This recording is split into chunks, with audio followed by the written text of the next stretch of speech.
সফল হতে পারবে। লিখিত গ্যারান্টেড।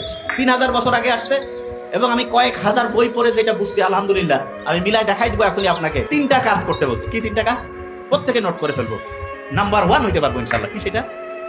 যেই কাজ করি, যারা ভিডিও এডিটিং করে, এই যে ক্যামেরা করতে, এদেরও জীবন অসাধারণ হতে পারে, কিন্তু টার্গেট করতে হবে যে ওইরকম অসাধারণ হইতেছে।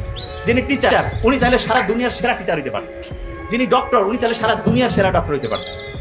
সারা পৃথিবীর ব্রেইন আল্লাহ বানিয়েছে যে সততার সাথে সাইন্টিফিক হইতে চলবে, সারা দুনিয়ার মধ্যে সবচেয়ে সেরা হইতে পারে। ইউনূস আলাইহিস সালামের নাম শুনছেন আপনার? একমাত্র ইউনূস নবী, ওনার সময়ে ওনার সম্প্রদায়ের সবাই ওনার কথা মানছে, মানার পরে একবার অসাধারণ উন্নতি করছিল। আর অন্য কোনো নবীর সময় সব লোক একসাথে এরকম একতাবদ্ধভাবে হচ্ছে দিনের পথে আসে না। ইউনূস নবীর সময় হয়েছে।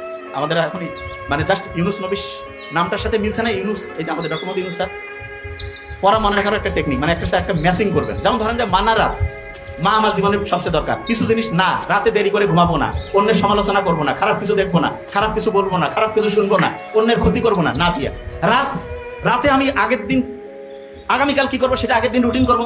রাতের বেলা হচ্ছে নেগেটিভ কোনো জিনিসে যাবো না। রাতে ঘুমানোর আগে চিন্তা করবো জীবনে যেটা হইতেছে সেটা হয়ে গেছে, সকালে ঘুম থেকে উঠে ওইটা করবো। এবং ইসলামের অসাধারণ একটা জিনিস হচ্ছে তাহাজ্জুদের নামাজ। ইসলাম বিজয়ের আগে 1টা বছর সাহাবী থেকে শুরু করে অন্য যারা ছিল রেগুলার তাহাজ্জুদ করতো।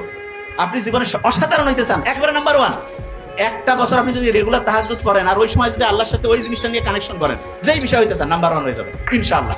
তাহলে যে জিনিসটা বলতেছিলাম, প্রথম কাজ, প্রথম যেইটাই আপনি সেরা হইতে চান সেইটা আপনি রেগুলার প্র্যাকটিস করবেন। রেগুলার।